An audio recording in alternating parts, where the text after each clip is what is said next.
Welcome into the Moi Boys Dynasty Podcast, the greatest podcast that you didn't want or ask for.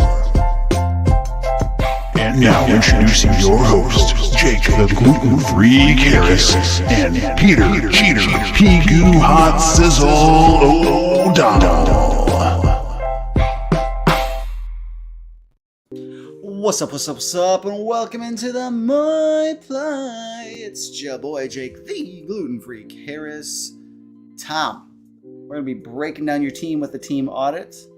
I've already talked about the other two teams in your half of the bracket, Juan and Ray, your opponents to get you into the finals.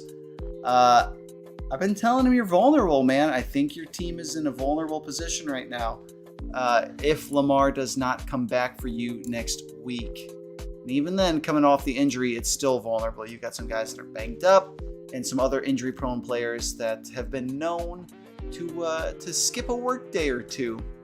All right, Tommy, without any further ado, let us begin to break down your squad. I'm going to show you what I see here. Boom. All right, here's how this works, Tom. In green, you have got... it was supposed to fade out. That didn't really fade out at all. How does that work? Yep, nope. Didn't fade out. Whatever. Tom, your team is a bit vulnerable. Here's why. Lamar Jackson, your number one, is great player. Definitely want him on my team.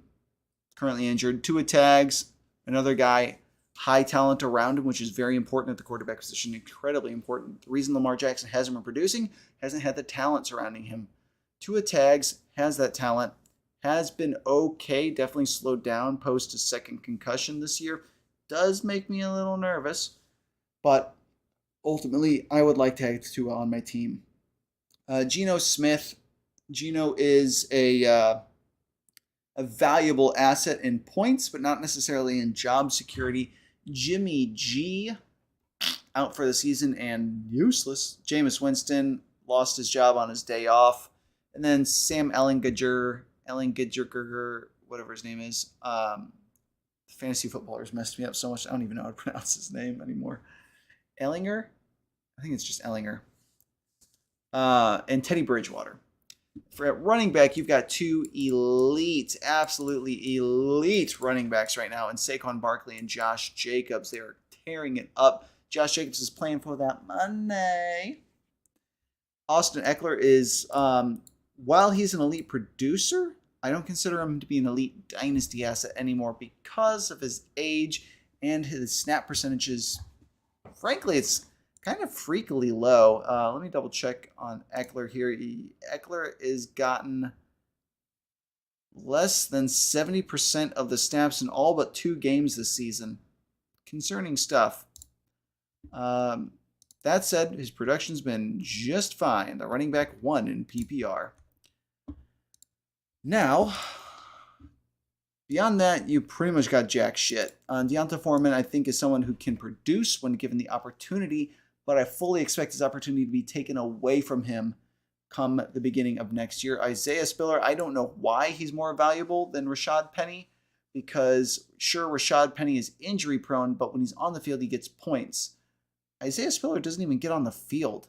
Give me Rashad Penny over Isaiah Spiller. If you can find someone who will give you a fucking 4th for Isaiah Spiller, you take it, in my opinion. I think that was a huge swing and a miss by the Chargers there, and you, frankly, got him. Next up are the wide receivers. Jameer Chase, Serderlerm, Ermer, I'll stop talking like that. You've got 3 elite foundational players to build around. I actually think that Amon-Ra St. Brown is more valuable than CeeDee Lamb because he scores more points than CeeDee Lamb. Before I can just let me confirm that real fast. CeeDee's having himself a good season, man. Before I talk shit on CeeDee, let me check myself.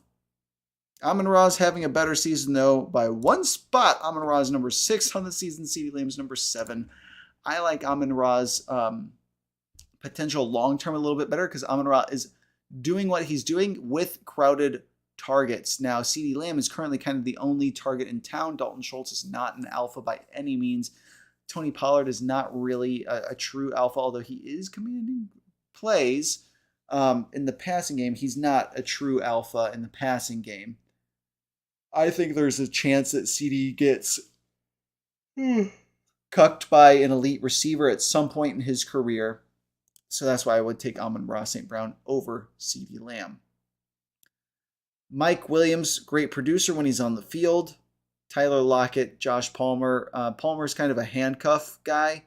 I don't foresee him really surpassing Keenan Allen or Mike Williams on the depth chart, but Palmer could potentially slide in as that big slot guy that Keenan Allen has been playing. It's possible as Keenan Allen ages out, Josh Palmer slides into the slot there. Tyler Lockett has been just a freak of nature. I don't understand how he hasn't slowed down. Probably on that, what's that called again that makes players play better? Beaver tranquilizer. That's right. Probably on that Beaver tranquilizer. Alan Lazard, if you can get anything for him, I'd do it. You're currently not using him. He's only going to decrease in value next year. If you can get anything to any contender for Alan Lazard, I don't think he's going to help them either, but I think they might think he might help them. Tyler Boyd, I like him. I feel like he's a useful player to have. Not just saying that because I sold him to you. I feel like he's a handcuff to Jamar Chase, frankly. Even though he wasn't playing great when Jamar Chase was down, that has been the exception over the course of his career, not the rule. Greg Dortch, another interesting, you've got a couple of like handcuffy running wide receivers, which is unusual. Usually the wide receivers are not handcuffing, but Dortch has proven he's valuable in that Arizona offense when other guys are injured. Corey Davis is a guy that's interesting in that his production is probably going to always outweigh his dynasty value, probably always has for the last several years. Not that you really need his production. So if you can get something for Corey Davis, I would. I would just be trying to re-roll him into something that's actually going to help you. Because like Boyd, Davis, Lazard, those three don't really help you win. So if you can re-roll them and turn them, or maybe stack 2 or 3 of them together and upgrade slightly, and you you take like Boyd and Lazard, and you smack them together, and maybe you upgrade to like a Tyler Lockett type, a guy who's actually going to be capable of helping you in your starting lineup. That's what I would do. These other 3, Matt Collins is interesting in that he's another handcuff, but he's going to get cucked in the offseason most likely. I don't see him climbing at the depth chart in any way, shape, or form. Dwayne Eskridge and Philip Dorsett, dog shit. David Njoku, Darren Waller, I like them. I'd want them on my team. And all your other tight ends are literally just cut bait. If you can get anything for them, I would take it. Because I don't anticipate them to be the piece that helps you win games, I think, going forward in the future. Now, it doesn't mean you just take a loss on value, because value is currency in Dynasty, and you need currency in order to buy players. Let's talk about your draft picks. All right. We're going to show you what I'm seeing here. Bada boom. All right, the Moi Ploy Dynasty boys, you are the number 2 most valuable team. And if we look at players only, you are still number 2, because Jordan somehow has put together a very young and valuable team in spite of how bad his team is. Just goes to show you that Dynasty overvalues youth 9 times out of 10. And you are currently in a place where the most valuable thing for you is fantasy points. How are you going to get them? Lamar Jackson, in my opinion, if you wanted to be bold as fuck, if Lamar Jackson's not playing for you next week and you're not going to start him, I'd consider trading him. There is a non-zero chance that Lamar Jackson is not a Baltimore Raven next year. They somehow have still not re-signed him. That could be a good thing. That could be a bad thing. He might go from having a Mark Andrews to he may end up. There's a possibility he ends up in Carolina, where he's got DJ Moore and fuck all else to throw to. Like that wouldn't be good for his value, in my opinion. So I don't know. I don't think the Ravens are going to be that stupid as to let him walk, but if he's not going to be reasonable with what he's asking for them, he could definitely hit the free agent market. That would be just absolutely tragic for the Ravens to not even like trade and just straight up vomit out Lamar Jackson and just lose all that value. It'd be so tragic. But yeah. Anyways, we're here to talk about fantasy football. If you wanted to be bold, I think you could take Lamar if he's not going to play for you and sell him because he's an incredibly valuable asset. But in my opinion, I think he's overhyped. You look since week 3. Like 15 points, 18, 10, 22, 17, 16, 24. He's been doo-doo. He's been pretty doo-doo since week 3. And, like, he hasn't passed for more than 3,000 yards more than once per season. He's not going to get production out of his arm. All of his production comes out of his legs. And I've done a bit of research. I've done a lot of fucking research on quarterbacks. Almost all run-first quarterbacks lose their jobs before the age of 31. Almost all of them. And you're like, wow, that's 6 years. That's a long time. He's 25 now. He'll be 26 next year. Yes, it is. However, all those rushing quarterbacks see a significant decrease in production around age 28. So you actually have about 2.5 to 3 years left of elite Lamar Jackson production. I believe you're going to begin to see more and more soft tissue injuries pop up. And I think if you're going to sell high, this is a great time to sell high. You could sell high and go get a different elite quarterback or different elite asset of some sort that's going to help you win. Or you could go with an older asset plus picks. There's a lot of different ways you could sell a Lamar Jackson type. And I think that would definitely be something that I would explore if I'm looking to make a big, bold move and push my chips in, because I think Lamar Jackson is the most valuable chip you have on your team. And if he's not going to play for you, or you're not going to trust him to play for you coming off the injury, very much so consider trading him, because you're also going to be trading high on Lamar Jackson, because in my opinion, he's done nothing this year to warrant a 7,200 keep trade cut value. Like Lamar Jackson he's been producing worse than Justin Fields, but he's more valuable than Justin Fields.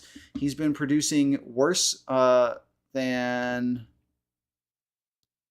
I think he's been producing worse than Trevor Lawrence. He's more valuable than Trevor Lawrence. He's right there. He's just a little bit less than Joe Burrow. Like these should be some illuminating things for you seeing this way, and that you've got a very valuable asset that you could turn into quite a bit there. Something to think about. Like you could go out and if you just wanted to say, screw it, I'm going to trade away Lamar Jackson. I'm going to get Trey Lance into first. I would take that all day. I don't think Jordan has any firsts left. No, he doesn't. But that's the kind of deal that you could do. You could even bring in a 3-way if you wanted the first to come from somewhere else and you really wanted a first. You could bring in a 3-way trade, yada yada. Anywho, that's enough about Lamar Jackson. We're going to talk about the rest of your team. Other things that you can do is you still got plenty of picks available to you. You don't really have a ton of injured guys. You could probably try and sell Darren Waller, but what are you really going to get for him? I feel like at this point, you're going to want a first. but no one who's buying Darren Waller wants to buy him for a first. And if you're trying, like, you don't probably not going to want to sell him for a second. So Darren Waller is just one of those players.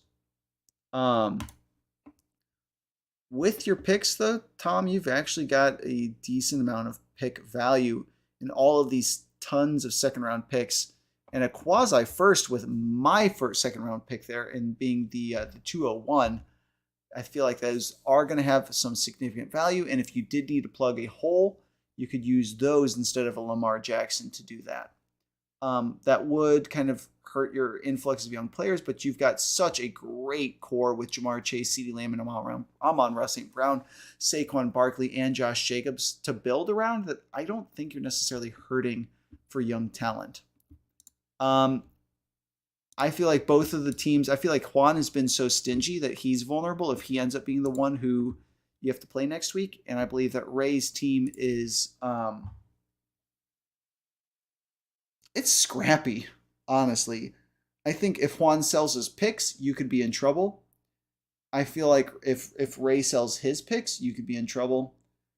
And I don't think I would just count on a free ride to the championship through those two. I think that you very much need to take those guys seriously, as they have draft capital to spend on improving their teams if they can find the cojones to do so. Tom, that's really all I've got for you, Bretta. I hope you enjoyed. I'm getting more and more concise as I do these. Nice. As far as looking into next year, I'm not sure if I would really be looking to move anything off your roster, like for sure, like I was in the other teams. Besides like Alan Lazard. Try and bait somebody into a dumb trade and trading them a player that they think is going to help them that isn't really going to help them, doesn't really increase their value or their production above replacement. I would absolutely be looking to swindle someone in that way. That's all I've got for you, Tom. I hope you enjoy. Have a good one. Oh, I can't let you go without seeing your drop, Bretta.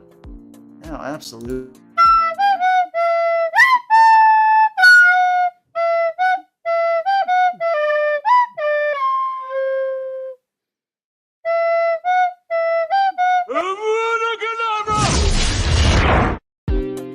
Definitely the worst drop I've ever made.